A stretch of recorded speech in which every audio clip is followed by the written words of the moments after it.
I didn't think love could turn into surveillance. Not in the dramatic movie kind of way. No trench coats, no whispered threats in parking lots. I mean the quiet kind.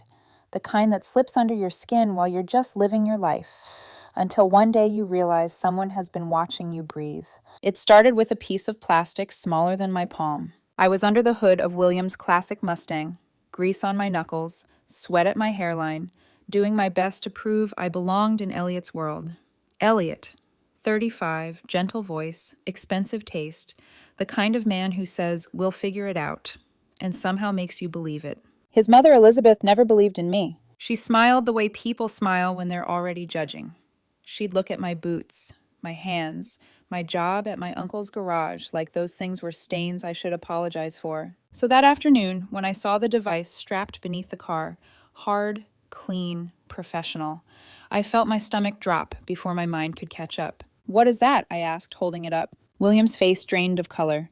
"Come inside," he said, voice tight. In his study, surrounded by polished wood and framed awards, he finally admitted the truth. "My wife hired a private investigator," he said, "to follow you." I remember blinking like I'd misheard. "A private investigator?" My voice came out thin.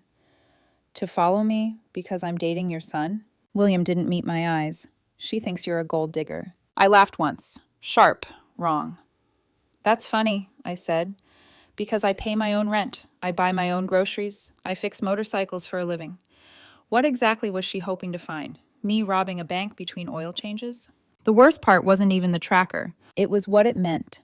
Every dinner, every polite conversation, every time I swallowed my pride and tried to fit into their rules, she had already decided I was guilty. And when I confronted Elliot later, when his story started shifting, when he admitted his mother had been pressuring him to check my phone, to report where I went, I realized something that made my chest feel cold. I wasn't dating a man. I was dating a family that thought they owned the right to investigate me. And I didn't yet know it was about to get worse, because even after I walked away, Elizabeth wasn't done. Not with me, not with the next man I loved, not even with his child. Before surveillance, before lawyers, before I learned what it felt like to be treated like a suspect instead of a partner, there was just me, a coffee shop, and a conversation that lasted 3 hours longer than it should have. I was 29 when I met Elliot. He was working part-time at a quiet cafe near the university, finishing his master's degree. I stopped in on my lunch break from my uncle's garage, hands still smelling faintly of motor oil no matter how hard I scrubbed them. He was behind the counter, hair pulled back, glasses slipping down his nose as he tried to balance orders and textbooks at the same time. We started talking about books, completely by accident. I commented on the novel he was reading between customers. He looked up, surprised, then smiled like I'd just unlocked something he'd been waiting to share. 3 hours later, the cafe was closing, and neither of us had noticed. Elliot was 35, 6 years older than me, confident in a quiet, intellectual way. He came from a world I'd never touched. Old money, generational expectations, conversations that assumed college degrees, and inherited businesses were normal. But with me, he didn't talk down. He listened, asked questions, laughed when I teased him about overthinking everything. My background was the opposite. My parents died in a car accident when I was 12. One moment I had a home, a routine, a future that made sense. And the next, everything was gone. My uncle Jake, a mechanic with grease permanently embedded under his fingernails and a temper softened by loyalty, took me in without hesitation. He taught me how to fix engines, how to rebuild something broken, how to stand on my own feet without expecting anyone else to save me. I never went to college. I didn't need to. By 16, I was working part-time at his shop. By graduation, I was full-time. I restored vintage motorcycles on the side, something that started as a hobby and slowly became a second income. I was proud of my life. Elliot never made me feel like I should be anything else. For the first 3 years, we kept our relationship separate from his family. It wasn't a secret. It was a boundary. He told me his parents were particular, that they had opinions about who he should date, how his life should look, and he didn't want to deal with their scrutiny until he was sure about us. I understood. Honestly, I was relieved. Holidays, he went alone. I spent those days with my uncle or buried in projects at the garage. We were happy in our small, contained world. Home-cooked meals, late-night conversations, weekends riding my motorcycle out of the city just to feel the air change. Then last summer, Elliot told me he wanted me to meet them. He said it meant he was serious about our future. I bought new clothes, practiced polite answers, told myself I could handle a little discomfort if it meant building a life with him. Their house was enormous.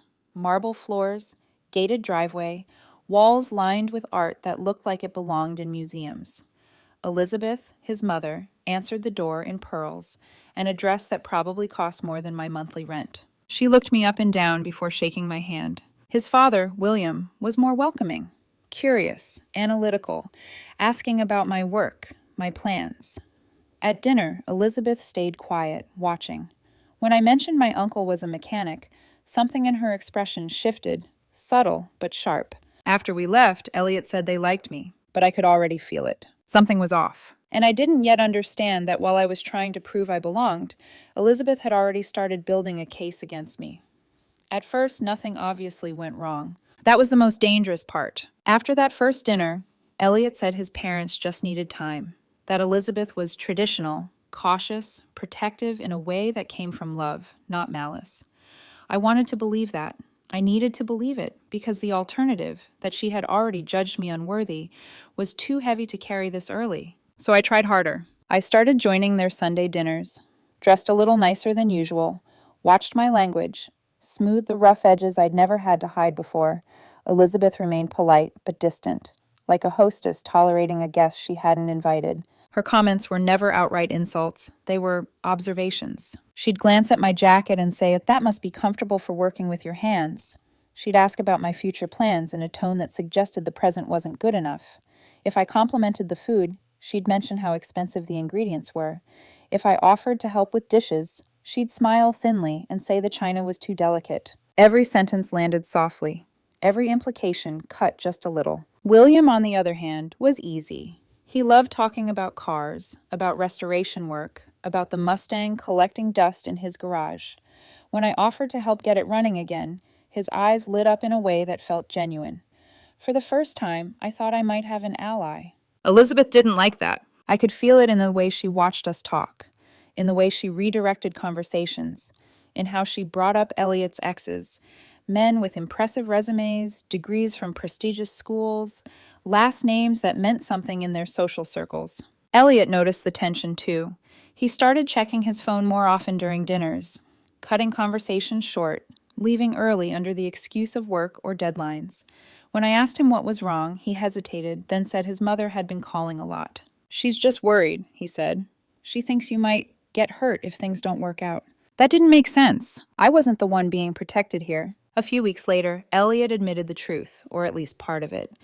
Elizabeth thought I was with him for his family's money. She believed I was taking advantage of his kindness, his naivety, his future. I laughed at first, not because it was funny, but because it was absurd. I had never asked Elliot for money. I paid for our dates, covered groceries when I stayed at his place. I was saving quietly for a ring I hadn't even told him about yet. But Elizabeth didn't know any of that, or maybe she did, and chose not to care. Elliot suggested I spend more time with his family, just so she can see who you really are. That was the moment something in my chest tightened, because I was already showing her exactly who I was, and she was choosing not to see it. Still, I agreed. I went to more dinners, more family events. I researched Elizabeth's charity work so I could participate in conversations, learned enough about wine to comment intelligently on bottles I could never afford. Nothing changed. If anything, her scrutiny intensified. She asked questions that felt too specific, about my schedule, my routine, where I went after work, who I spent time with when Elliot wasn't around. At first, I told myself it was normal curiosity, a mother wanting to understand her son's partner. But sometimes I'd catch her watching me with a look that wasn't curiosity at all. It was calculation. And somewhere beneath my effort to belong, a quiet unease began to grow, an instinct whispering that this wasn't just disapproval. It was preparation. The moment everything broke wasn't loud. There was no shouting, no confrontation in a crowded room, no dramatic accusation thrown across a dinner table. It was quiet, mechanical, almost professional. It happened on a Saturday afternoon at William's house. He'd finally asked me to help him with the Mustang, really help this time. Not just talk about it over dinner, but get under the hood, get my hands dirty, bring the car back to life. I took it as a sign, maybe even a turning point. The garage smelled like dust and old oil. Sunlight cut through the open door in long, pale stripes. William hovered nearby, curious but respectful, letting me work the way my uncle had taught me. Methodical, patient, listening to the engine like it was speaking a language most people never learned. I was adjusting the carburetor when something caught my eye. A small black device, zip-tied beneath the chassis. Too clean, too deliberate. I froze. At first, I thought maybe it was part of the car, some modern add-on William had installed and forgotten to mention.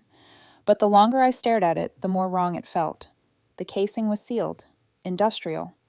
No branding you'd see on consumer electronics. My heartbeat picked up. "William?" I asked, keeping my voice steady. "What's this?" He leaned closer, squinting. "I've never seen that before." I reached up slowly and detached it, the plastic ties snapping too easily under my fingers. The weight of it in my palm felt heavier than it should have. "A GPS tracker," I said quietly. The color drained from his face. "Come inside," he said too quickly. We didn't speak until we were in his study. The door closed with a soft click that sounded final. William sat down like someone who'd just aged 10 years in a second. He rubbed his temples, exhaled. "My wife hired a private investigator," he said. "She wanted him to follow you." The words didn't register at first. My mind rejected them, like a language I didn't understand. "Follow me," I repeated. "She thought you might be cheating, or hiding something. She wanted proof." Something cold slid down my spine. "How long?" William hesitated. "Over a month." "A month." A month of my movements tracked, of my routine logged, of my life turned into data points for someone who'd already decided I was guilty. I laughed, a sharp, hollow sound that startled even me. "So every time I came here for dinner, every time I smiled and answered her questions, she already knew where I'd been that day."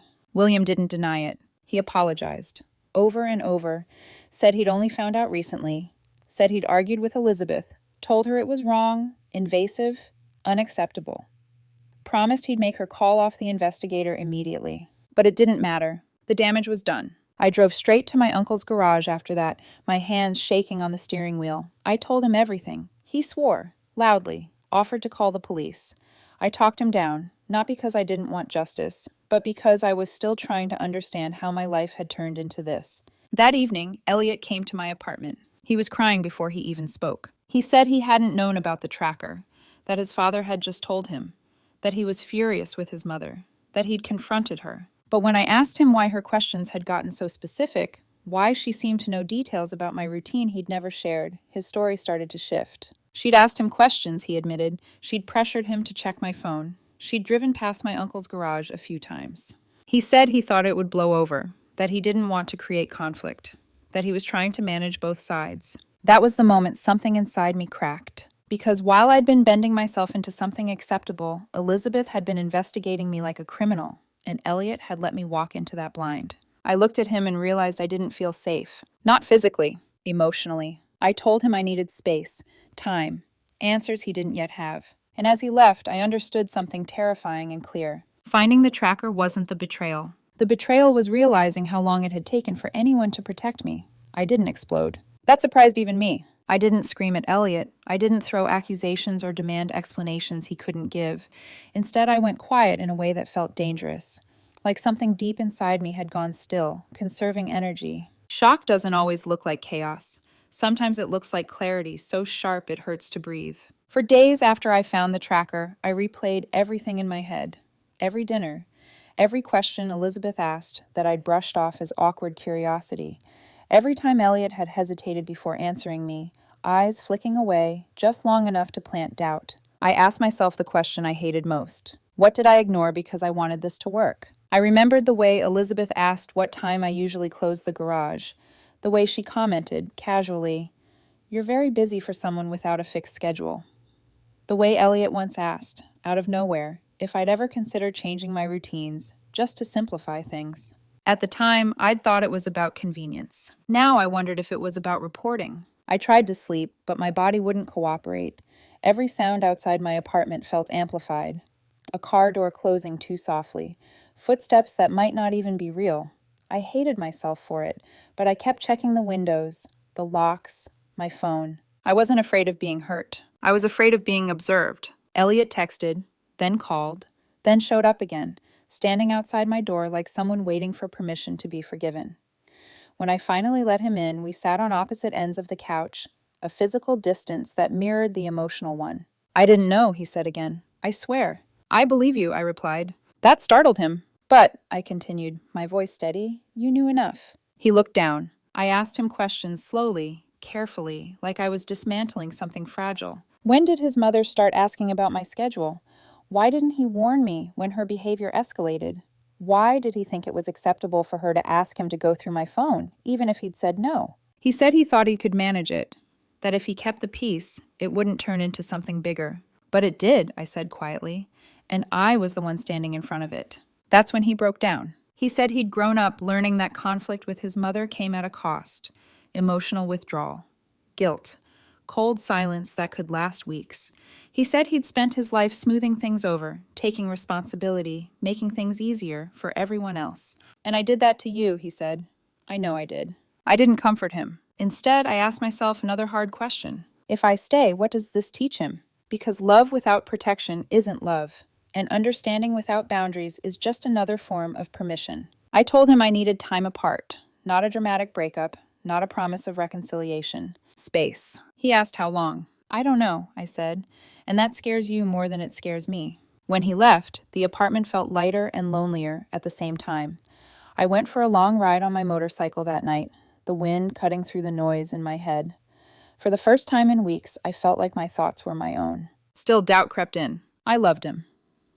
That part was undeniable. We'd built 4 years together, inside jokes, routines, plans whispered late at night. Was I really going to walk away from all of that because of his mother's actions? But then another thought followed, sharp and unforgiving. Her actions didn't happen in a vacuum. He hadn't created this problem, but he hadn't stopped it either. By the end of that week, I knew one thing for sure. I couldn't go back to pretending. And whatever came next, whether it was rebuilding or walking away, would require a reckoning far deeper than an apology. I didn't explode. That surprised even me. I didn't scream at Elliot. I didn't throw accusations or demand explanations he couldn't give. Instead, I went quiet in a way that felt dangerous, like something deep inside me had gone still, conserving energy. Shock doesn't always look like chaos. Sometimes it looks like clarity, so sharp it hurts to breathe. For days after I found the tracker, I replayed everything in my head. Every dinner, every question Elizabeth asked that I'd brushed off as awkward curiosity. Every time Elliot had hesitated before answering me, eyes flicking away, just long enough to plant doubt. I asked myself the question I hated most. What did I ignore because I wanted this to work? I remembered the way Elizabeth asked what time I usually closed the garage. The way she commented, casually, "You're very busy for someone without a fixed schedule." The way Elliot once asked, out of nowhere, if I'd ever consider changing my routines just to simplify things. At the time, I'd thought it was about convenience. Now I wondered if it was about reporting. I tried to sleep, but my body wouldn't cooperate. Every sound outside my apartment felt amplified. A car door closing too softly, footsteps that might not even be real. I hated myself for it, but I kept checking the windows, the locks, my phone. I wasn't afraid of being hurt. I was afraid of being observed. Elliot texted, then called, then showed up again, standing outside my door, like someone waiting for permission to be forgiven.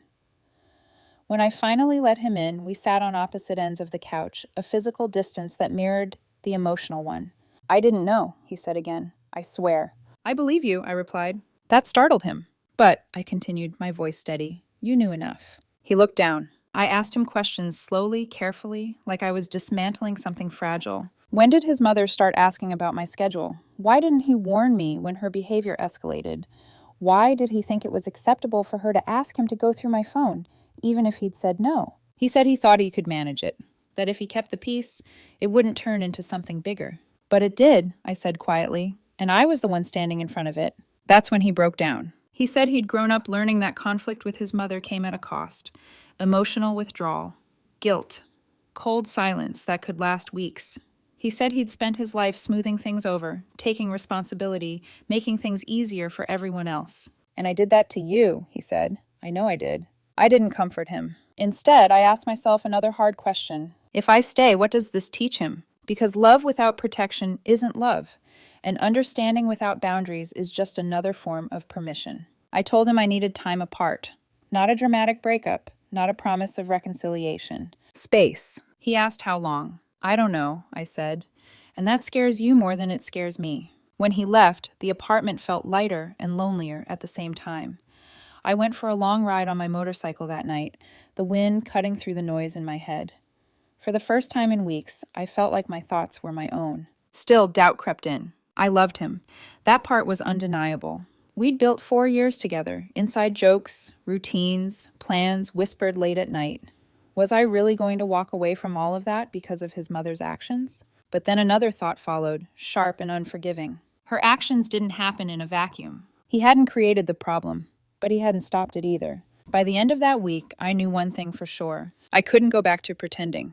And whatever came next, whether it was rebuilding or walking away, would require a reckoning far deeper than an apology. The lowest point didn't arrive all at once. It crept in slowly, disguised as normalcy. A few months after Elliot and I ended things, my life looked calm on the surface. I worked at the garage, I restored bikes, I slept through the night again. I told myself I was fine until I started dating Marco. Maria was steady in a way I hadn't realized I'd been craving. He worked as a nurse at the local hospital. She spoke plainly. She laughed easily. She had a teenage daughter and no patience for games. Being with her felt uncomplicated, and after everything I'd been through, that felt like oxygen. 6 weeks in, the first letter arrived. It was anonymous, typed, slipped into Maria's work locker. It warned her that I was dangerous, that I had a history of manipulating women, that she should protect her family. Maria showed it to me that night, brow furrowed, trying to make sense of it. I recognized the language immediately, the phrasing, the righteous certainty. Elizabeth. I told Maria everything about the investigators, the trackers, the surveillance. Her anger flared hot and fast, but underneath it was something else, fear. Then it escalated. Articles about relationship fraud left on her car windshield. A phone call to her supervisor claiming I was abusive. Questions asked at her apartment complex about my visits. The final blow came when Maria's daughter received a message on Facebook from a fake account with photos of me and warnings that her mother was dating someone unsafe. A child. That night, Maria's daughter cried in her room while Maria's ex-husband demanded answers over the phone.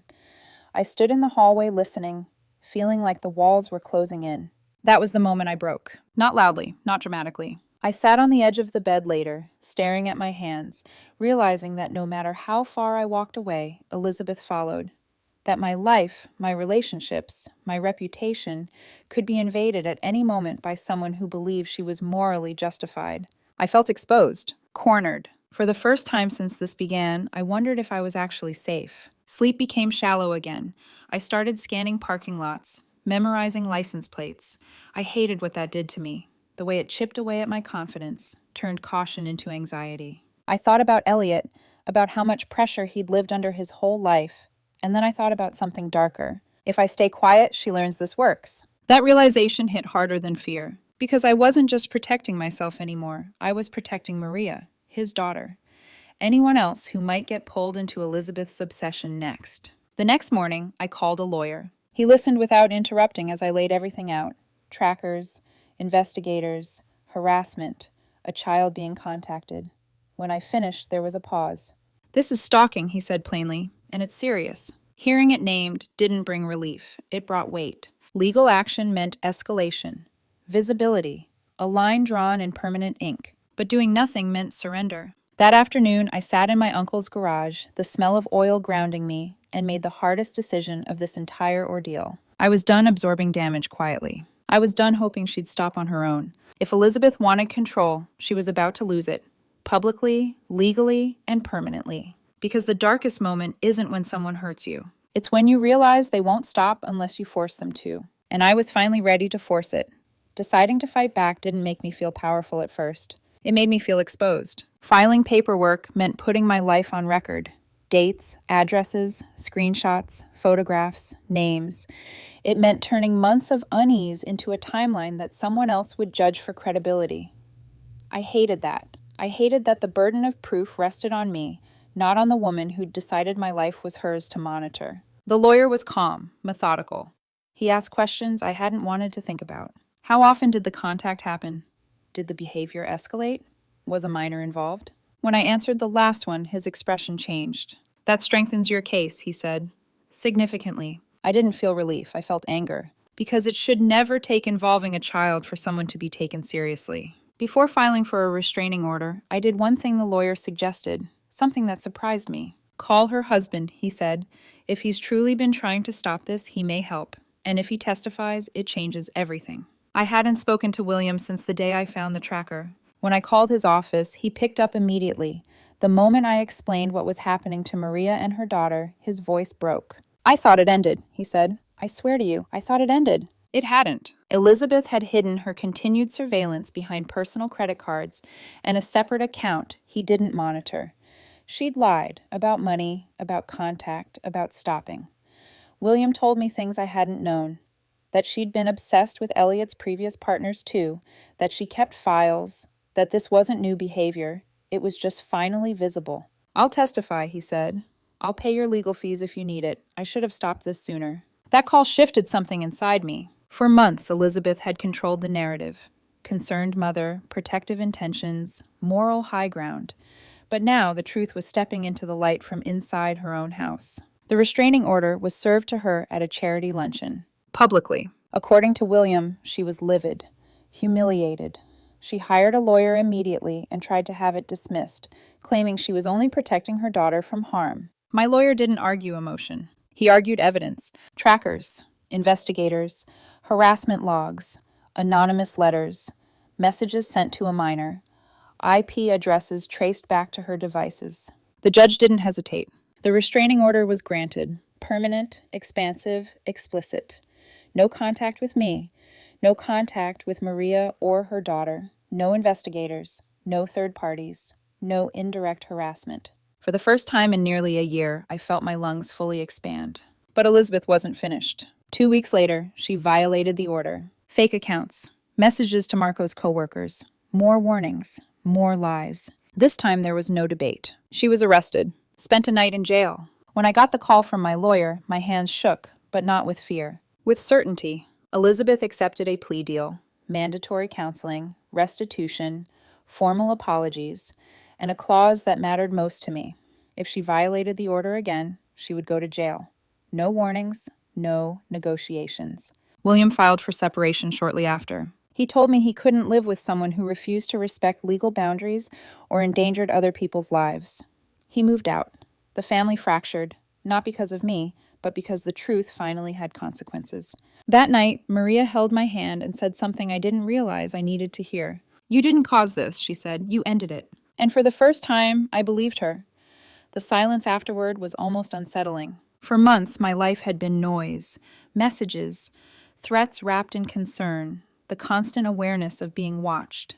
When the restraining order took effect and Elizabeth's arrest made everything unmistakably real, that noise vanished.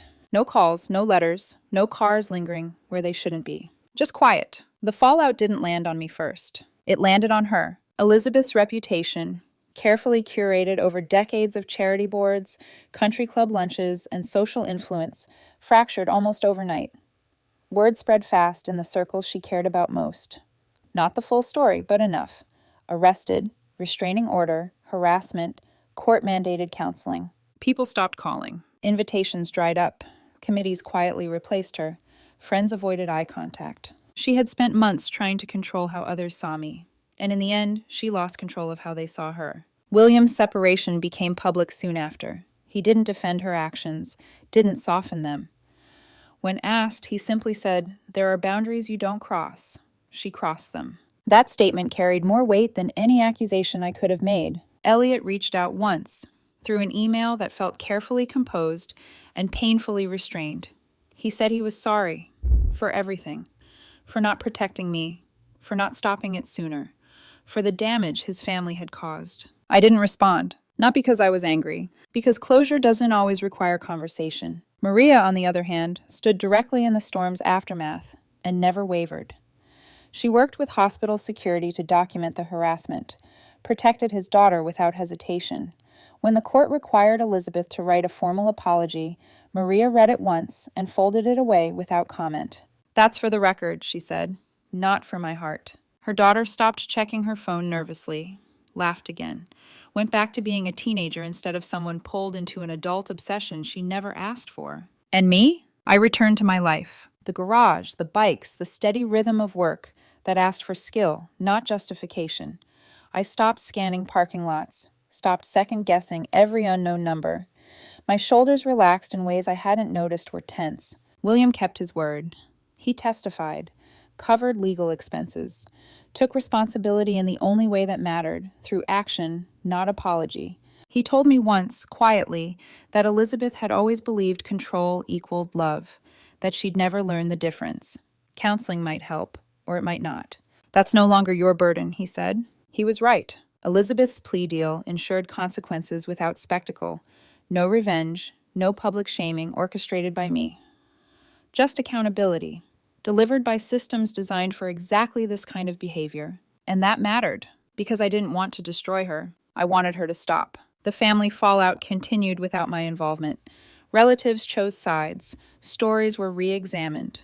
Other partners from Elliot's past began talking, realizing they hadn't imagined the discomfort they'd felt. Truth has a way of loosening knots once it's allowed into the room. Maria and I didn't rush anything. No grand declarations, no performative healing, just small, consistent choices.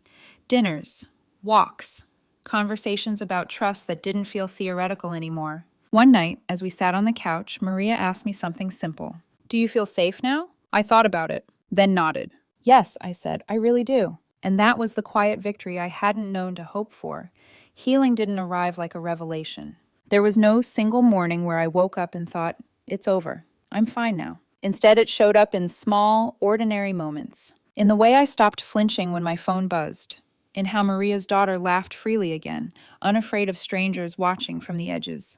In the simple relief of coming home after work and knowing my life belonged only to me. 8 months after everything began, normality felt like a gift. Elizabeth stayed away.